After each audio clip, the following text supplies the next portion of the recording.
الله وبركاته. إن الحمد لله نحمده ونستعينه ونستغفره ونعوذ بالله من شرور أنفسنا ومن سيئات أعمالنا. من يهده الله فلا مضل له ومن يضلله فلا هادي له. ونشهد أن لا إله إلا الله وحده لا شريك له ونشهد أن محمدا عبده ورسوله. أما بعد، أعوذ بالله من الشيطان الرجيم بفضل بسم الله الرحمن الرحيم. ربنا لا تجعلنا فتنة للقوم الظالمين ونجنا برحمتك من القوم الكافرين. صدق الله العليم. ونجنا برحمتك من القوم الكافرين. எங்கள் இறைவா, உன்னை நிராகரிக்கக்கூடிய கூட்டத்தார்களை விட்டு எங்களை காப்பாற்றுவாயாக. கண்ணியமிக்க அல்லாஹுவின் நல்லடியார்களே, சகோதரர்களே, அல்லாஹுவையும் அல்லாஹ்வினுடைய கட்டளைகளையும் நிராகரிக்கக்கூடிய அந்த கூட்டத்தார்கள், அல்லாஹ்வினுடைய கட்டளைகளை ஏற்றுக்கொள்ளாத அந்த கூட்டத்தார்கள், அல்லாஹுவையே ஏற்றுக்கொள்ளாத அல்லாஹுவை நிராகரிக்கக்கூடிய அந்த வழிகேட்டில் இருக்கக்கூடிய அந்த கூட்டத்தார்கள், இவர்கள் அனைவர்களையும் விட்டு எல்லாம் வல்ல இறைவன் நம்மையும் நம் குடும்பத்தார்களையும் நம் சந்ததிகளையும் அல்லாஹ் பாதுகாப்பானாக.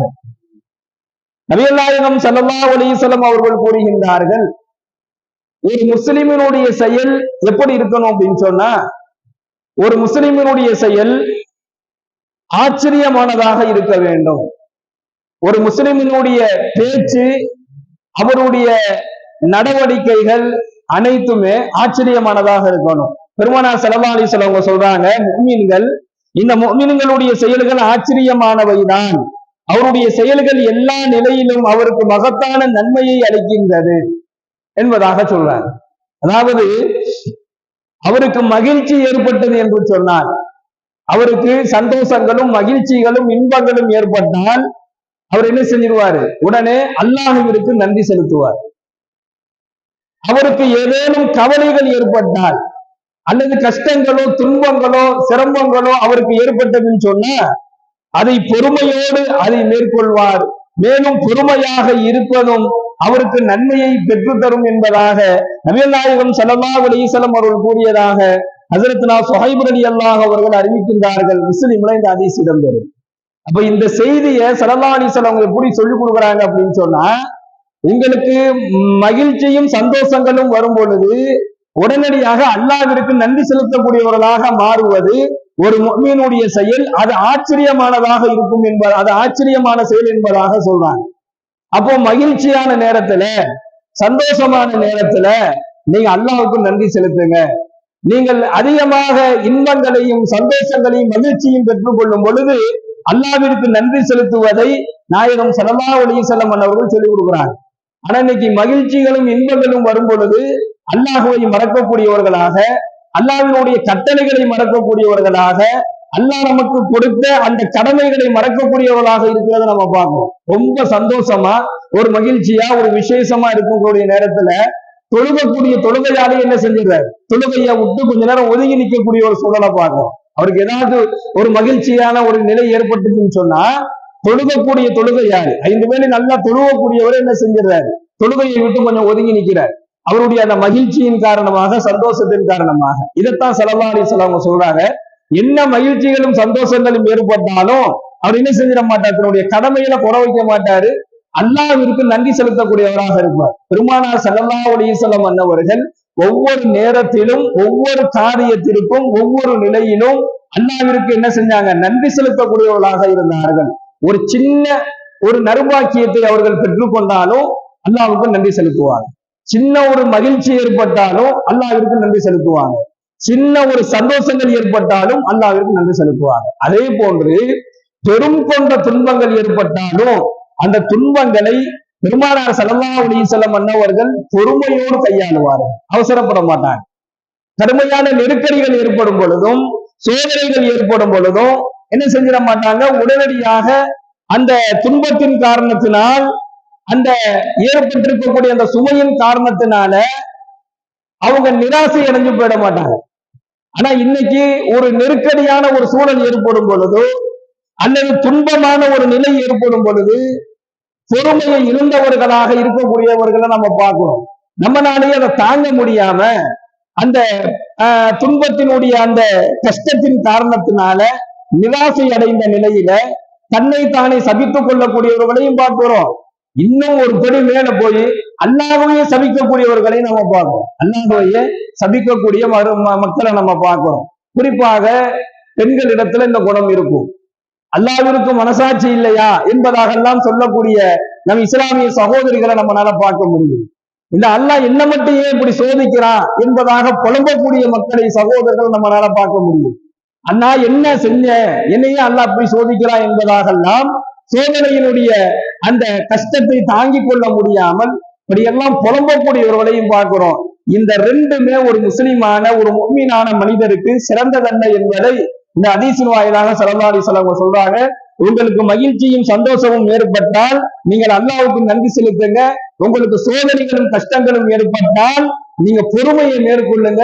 நீங்க பொறுமையாக இருப்பதற்கும் அல்லாஹ் உங்களுக்கு நன்மையை வழங்குவான் என்பதாக நாயகம் ஸல்லல்லாஹு அலைஹி வஸல்லம் அவர்கள் கூறிய இந்த ஹதீஸை ஸுஹைப் ரலியல்லாஹு அவர்கள் அறிவிக்கின்றார்கள். இரண்டாவது, பொதுவாகவே ஸல்லல்லாஹு அலைஹி வஸல்லம் அவர்கள் ஒவ்வொரு காரியத்தை தொடங்குறதுக்கு முன்னாடியும் அல்லாஹ்விடத்துல ஒரு பிரார்த்தனையை மேற்கொள்வார்கள். எந்த காரியத்தை அவங்க செய்ய போனாலும் அதுக்கு முன்னாடி ஒரு பிரார்த்தனை இருக்கும், ஒரு துவா இருக்கும்.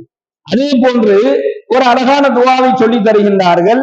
அல்லாஹும்ம அஹ்ஸன்த ஹல்கி ஃபஅஹ்ஸின் ஹுலுகி என்பதான ஒரு துவா. இந்த துவாவை நம்ம ஹதீஸ்ல பார்க்கிறோம். எப்போ ஓதணும்னு சொன்னா, நீங்கள் கண்ணாடியில உங்க முகத்தை பார்க்கும் பொழுது இந்த துவாவை நீங்க ஓதுங்க என்பதாக ஹதீஸ்ல வந்திருக்கு. பெருமானார் கற்றுக் கொடுத்த ஒரு அழகான ஒரு துவா. அல்லாஹும்ம அஹ்ஸன்த ஹல்கி, இறைவா என்னுடைய வெளி தோற்றத்தை நீ அழகாக்கினாய், ஃபஅஹ்ஸின் ஹுலுகி அதே போன்று என்னுடைய குணத்தையும் நீ அழகாக ஆக்குவாயாக என்ற துவாவை நாயகம் ஸல்லல்லாஹு அலைஹி வஸல்லம் அவர்கள் ஓதுவார்கள். இப்னு மஸ்ஊத் ரலியல்லாஹு அவர்கள் அறிவிக்கின்றார்கள். அஹ்மதுல இந்த ஹதீஸ் இடம்பெறும். அப்போ நம்முடைய முகத்தை கண்ணாடியில பார்க்கும் பொழுது நாம முகம் எவ்வளவு அழகாக இருக்குதோ, நம்முடைய முகத்தை அல்லாஹ் எவ்வளவு கண்ணியமானதாக ஆக்கியிருக்கிறானோ, முகத்துல கொஞ்சோண்டு அசிங்கம் இருந்தாலும் என்ன செஞ்சிருவோம், அதை நம்ம உடனடியாக சரி செய்வோம். முகம் சரியில்லைன்னா சரி செஞ்சிருவோம். ரொம்ப அழுக்கா இருந்துச்சுன்னா ஒண்ணு என்ன செஞ்சிருவோம், முகத்தை கழுவிடுவோம். எப்படி முகத்தை அல்லாஹ் அழகாக வைத்திருக்கிறானோ அல்லாஹ்ட்ட கேட்கணுமா, அல்லாஹ் அஹ்ஸன்த ஹல்கி, யா அல்லாஹ் என்னுடைய முகத்தை நீ எப்படி அழகாக கொடுத்திருக்கிறாயோ ஃபஅஹ்ஸின் ஹல்கி அது மாதிரி என்னுடைய குணத்தையும் நீ அழகாக்கு. என்ன காரணம் அப்படின்னு சொன்னா, குணம் அழகாக இருப்பதையே அல்லாஹ் விரும்புகிறான். யாருடைய குணம் அழகானதாக இருக்குதோ, யாருடைய குணம் கண்ணியமானதாக இருக்குதோ, ஒழுக்கமுள்ளதாக இருக்குதோ, அந்த குணத்தை என்ன செய்யறான், அல்லாஹ் விரும்புறான். யாருடைய குணம் சரியில்லையோ, எண்ணம் சரியில்லையோ, அவருடைய எல்லா விதமான செயல்பாடுகளும் வீணா போகும். உள்ளத்துல நல்ல எண்ணங்கள் இல்லை அப்படின்னு சொன்னா செய்யக்கூடிய செயல்களும் சரியில்லாம தான் போகும். யாருடைய குணம் நல்லதாக இருக்குதோ அவர் செய்யக்கூடிய செயல்களும் அழகானதாக ஆகும். என்னால்தான் இந்த துவாவை கற்றுக் கொடுக்கிறார்கள். இறைவா என்னுடைய குணத்தை நீ அழகாக ஆக்குவாயாக. காரணம் என்ன அப்படின்னு சொன்னா, குணம் என்பதை பெருமானார் ஸல்லல்லாஹு அலைஹி வஸல்லம் மேலும் சொல்றாங்க. ஒருவருடைய குணம்னா அவருடைய இம்மை மறுமையினுடைய வாழ்க்கையினுடைய ரிசுக்குகளை தீர்மானிக்கும். அவருடைய குணமும் எண்ணமும்னா இம்மை மறுமையில உலக வாழ்க்கையில் அவருடைய ரிசுக்கையும் மறுமை வாழ்க்கையில அவருக்கான இடத்தையும் தீர்மானிப்பது ஒரு மனிதனுடைய எண்ணமும் குணமும் செயல்களும் தான். அதனாலதான் ஸல்லல்லாஹு அலைஹி வஸல்லம் குணத்தை கேட்க சொல்றாங்க. அல்லாஹ் ஏதாவது ஒரு நல்ல ஒரு ரிசுக்கை வழங்குவதாக அல்லாஹ் நாடி இருக்கக்கூடிய நேரத்துல அந்த அடியார் என்ன செய்யறாரு, ஒரு பாவத்தை போய் செஞ்சிட்டாரு அப்படின்னு சொன்னா அவருக்கு அல்லாஹ் அந்த பாவத்தில இருந்து அவர் தௌபா செஞ்சு மீண்டுட்டாருன்னா அல்லாஹ் அந்த ரிசுக்கை கொடுத்துருவான். ஏன்னா பாவம் செய்த பாவத்தை நினைத்து வருத்தம் கொண்டுட்டாருன்னா அந்த ரிசுக்கு எல்லாம் கொடுத்துருவான். ஆனா அவர் வருத்தமும் கொள்ளல, செஞ்ச பாவத்திலிருந்து அவர் மீளவும் இல்லை, செஞ்ச பாவத்திற்கான தௌபாவும் அவர் செய்யல. பாவமாவே இருக்குது, மேல மேல பாவம் செஞ்சுக்கிட்டே போறாரு. ஆனா இவருக்கு ஒரு நல்ல ஒரு நிலையை அல்லாஹ் நாடி இருக்கிறான், ஒரு நல்ல ரிசுக்கை கொடுக்கணும்னு நாடி இருக்கிறான். ஆனா பாவங்கள் இவரிடத்துல மிகைத்து கொண்டே போகும் பொழுது அவருடைய குணமும் எண்ணங்களும் செயல்களும் சரியில்லாமல் மாறி போகும் பொழுது எந்த ரிசுக்கு அல்லாஹ் அவர் கொடுக்கணும்னு நினைச்சிட்டு இருந்தானோ இவர் செஞ்ச பாவத்தின் காரணத்தினால அல்லாஹ் அதை தடை செஞ்சிருவான். நாயகம் ஸல்லல்லாஹு அலைஹி வஸல்லம் சொல்றாங்க, உங்களுக்கு நடக்க வேண்டிய நல்லவைகள் எல்லாம் நீங்கள் செய்யக்கூடிய பாவத்தின் காரணத்தினால் தடையாக மாறிவிடும். உங்க பாவம்னா உங்களுக்கு நடைபெறக்கூடிய நல்ல காரியங்களுக்கு தடையாக மாறும் என்பதாக பெருமானார் ஸல்லல்லாஹு அலைஹி வஸல்லம் சொல்லி காண்பித்தார்கள். அதனாலதான் யா அல்லாஹ் என்னுடைய குணத்தை நீ அழகாக்கு. குணம் அழகானதாக ஆயிடுச்சு அப்படின்னு சொன்னா எண்ணங்களும் செயல்களும் சரியானதாக ஆகிடும்.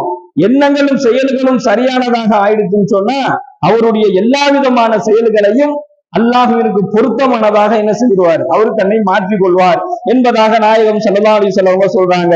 எனவே கண்ணியமிக்க அல்லாஹுவின் நல்லடியார்களே, சகோதரர்களே, அல்லாஹுவை நிராகரிக்கக்கூடிய கூட்டத்தார்கள் அப்படின்னு ஒரு இருக்காங்க. அதே போன்று அல்லாஹுவையே நிராகரிக்கக்கூடியவர்கள், அல்லாஹ்வினுடைய கட்டளைகளை நிராகரிக்கக்கூடியவர்கள். இவர்கள்ட்ட இருந்து நீங்க பாதுகாப்பு தேடுங்க என்பதாகத்தான் இந்த துவா அல்லாஹ் கற்றுக் கொடுக்கிறான். வலஜ்ஜினா பிரஹ்மத்திக மினல் கௌமில் காஃபிரீன். எங்கள் இறைவா, உன்னை நிராகரிக்கக்கூடிய கூட்டத்தார்களை விட்டு உன்னுடைய அருளை கொண்டு எங்களை காப்பாற்றுவாயாக என்ற துவாவை அல்லாஹ் குர்ஆன்ல நமக்கு கற்றுக் கொடுக்கிறான். மூசா நபி அவர்கள் தன் சமூக மக்களுக்காக வேண்டி அல்லாஹ்விடத்துல கேட்ட ஒரு அற்புதமான துவா தான் இந்த துவா. எல்லாம் வல்ல இறைவன் அநியாயக்காரர்களை விட்டும் மேலும் அல்லாஹை நிராகரிக்கக்கூடியவர்களை விட்டும் அவனுடைய அருளை கொண்டு நம் அனைவரையும் பாதுகாத்து அருள் புரிவானாக. வாயுதாவானா அல்ஹம்துலில்லாஹி ரப்பில் ஆலமீன்.